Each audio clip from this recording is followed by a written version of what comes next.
और विचार करने लगा कि अब क्या करना चाहिए।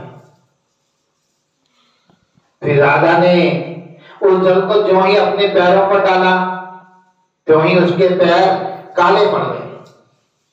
इसी कारण वह राधा कलमासपाद नाम से विख्यात हुआ। तत्पश्चात राधा गुरु जी के चरणों में गिर पड़ा और क्षमा मांगने लगा।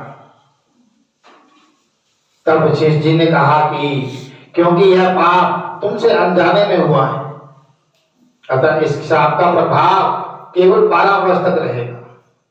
हमसे अपराध बन भी जाए, गुरु इतने दयालु होते हैं कि उसका रास्ता भी हमें बता देते हैं। वेद में से पाप हो गया, इसका प्रायश्चित भी ऐसे होगा।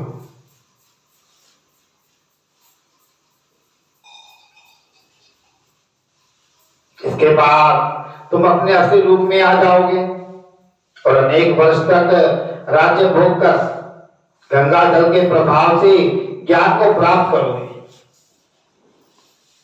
तो भगवान विष्णु की सेवा करते हुए अंत काल में परम गति को प्राप्त करोगे। इतना कहकर गुरु वशिष्ठ जी अपने आश्रम पर चले गए और राधा राक्षसी देह को प्राप्त हो गया। वह भूख और प्यास से दुखी हो निर्जन वन में फिरने लगा। वहां से वह अनेक कष्टों को सहन करता हुआ नर्मदा नदी के तट पर आया और वहां भी वह पशु पक्षी मनुष्य और सर्प आदि खाकर विचरण करने लगा।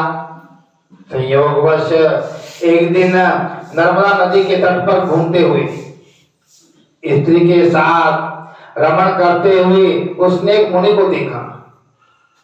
भूख से पीड़ित होने पर भी जैसे व्याघ्र मृग को पकड़ लेता है, उसी प्रकार उसने मुनि को भी पकड़ लिया। उसकी स्त्री ने जब अपने पति को राक्षस के हाथों में देखा तो वह राक्षस देहधारी राजा के आगे हाथ जोड़कर विनय पूर्वक बोली कि आप मेरे पति को मत मारो।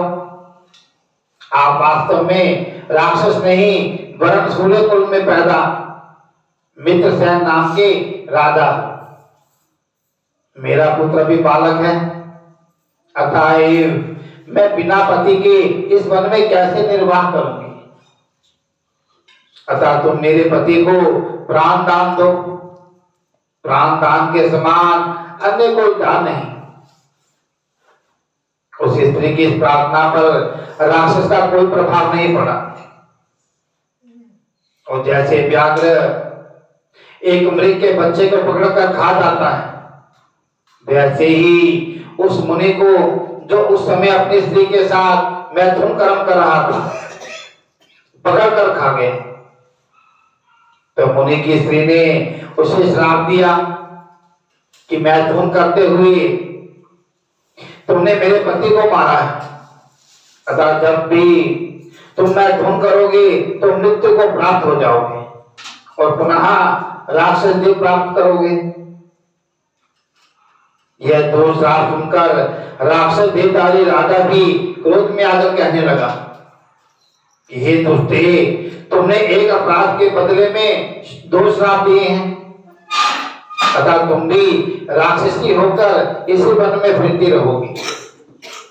इस कारण वह स्त्री भी पिशाचनी हो गई और भूख प्यास से दुखित होकर उस वन में फिरने लगी। बोलो वृंदावन बिहारी लाल की जय।